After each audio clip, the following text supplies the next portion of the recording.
Guys, this is why I have a problem with the government in a sense, right? Like watching it from the outside, right? This is what I don't like. You say, no, Biden's not dropping out, right? While the whole other side is basically saying for the entire time, yeah, Biden's going to drop out and name someone else, right? Then Biden makes a statement, no, I'm not dropping out, right? And then like 3 days later, Biden drops out. Come on, guys, listen. Make up your mind. Can the truth just exist blatantly one time? Just for the people, please. You know how good things were, right? If they had to actually live by the oaths of office that they actually took, right, and just be honest, right? Right. Everything you're doing is for the overwhelming masses of people, right?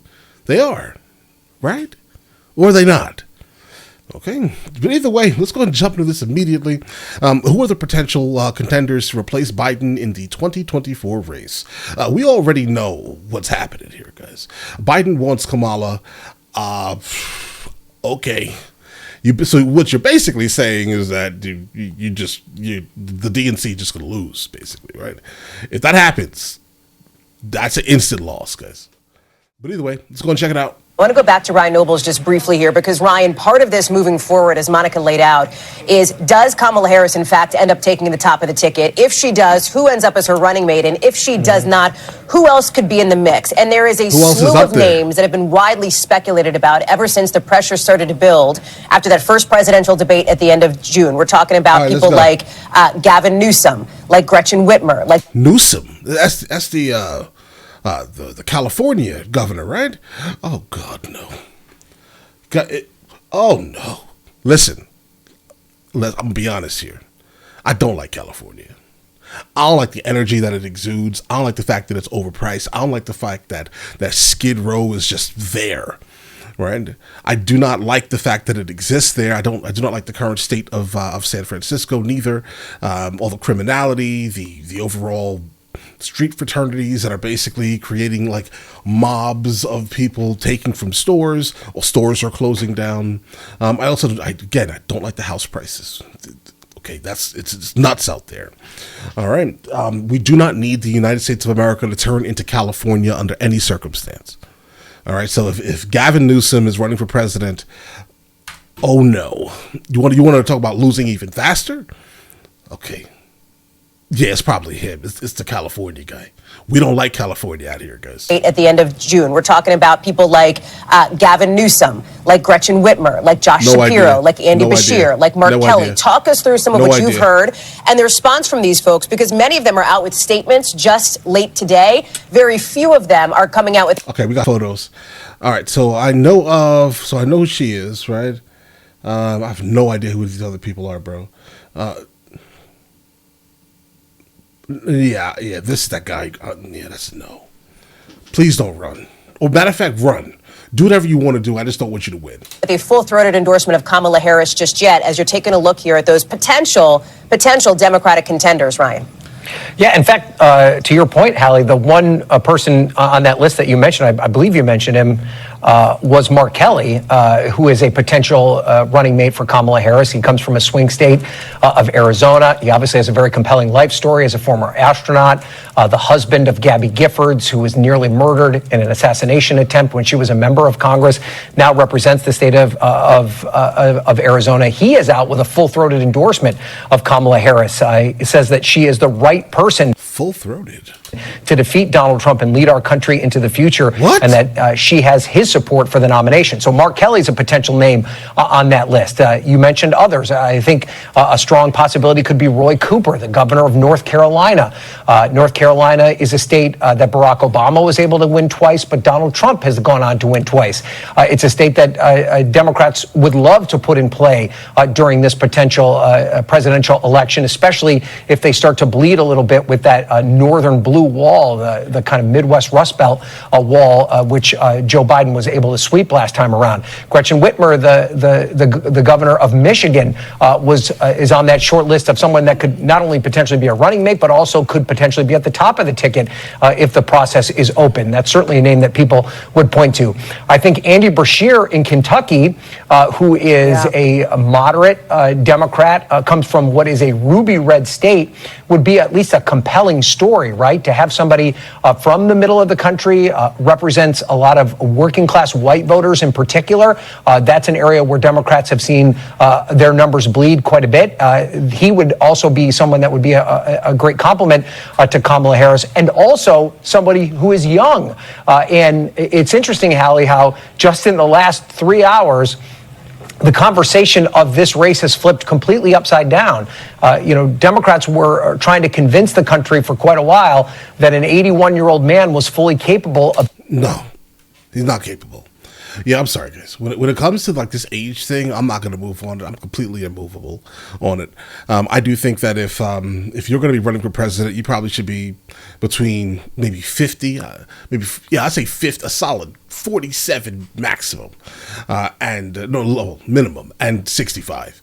I think 65 should definitely be the cutoff for presidency. I think once you start getting over that, you really have no skin in the game any longer, bro. Like with everything you're doing, you could change the world in ways that doesn't matter as long as you make it. If that makes any sense, guys, right? Like it's not plausible in my head mentally for an elderly man to be president.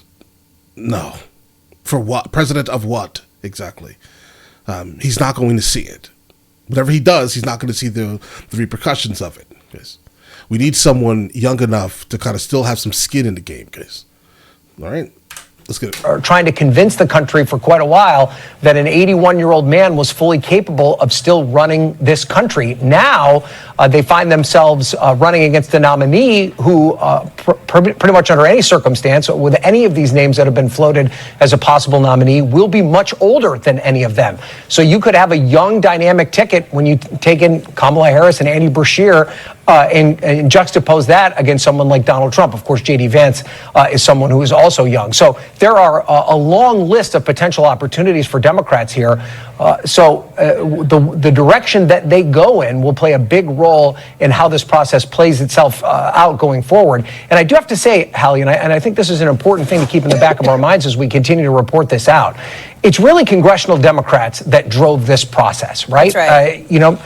There obviously was a long list of concerns among the Democratic hierarchy the day after that debate, which is now almost a month ago.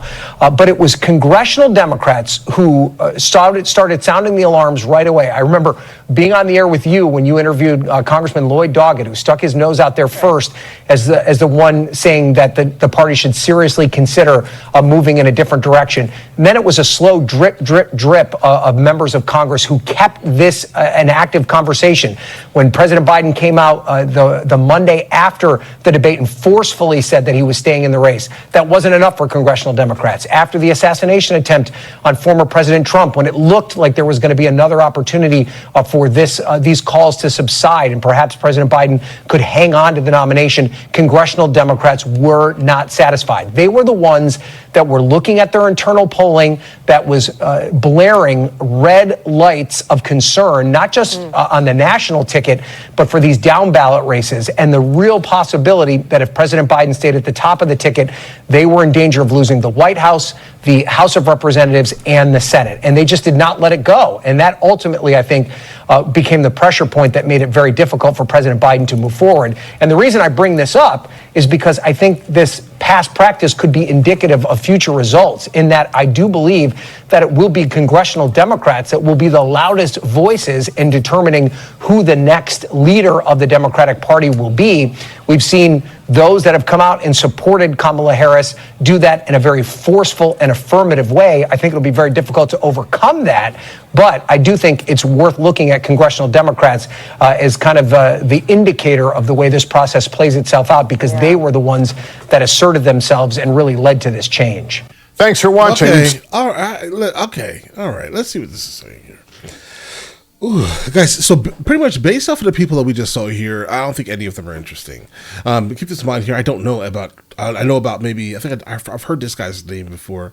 I have no idea who these people are at all. No idea. Or this guy here. But I just don't know what their plan is. Right? I mean, if you're planning to run against Trump, coming from their perspective, exactly what.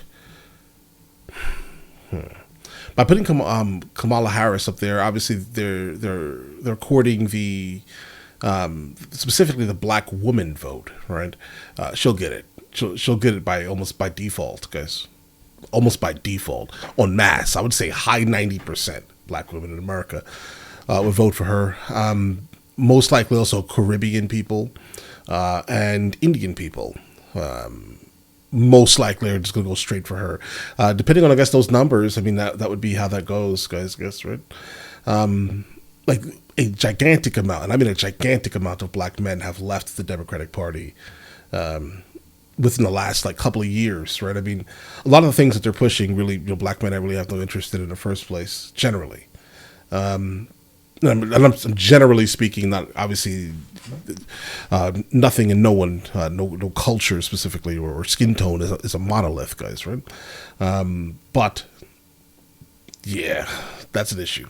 The Democrats have an identity issue, specifically when it comes to attempting to keep at least a good amount of black male voters coming from that side, at least. I think so. But all right, listen, let's see what this takes us, guys. Listen, you guys all have an absolutely amazing day. Enjoy your day. Guys, before we go, are you guys subscribed to the other channels? Logical Movie Reviews with Mr. L. Boyd, along with Mr. L. Boyd Music. Both are found in the description. Check it out.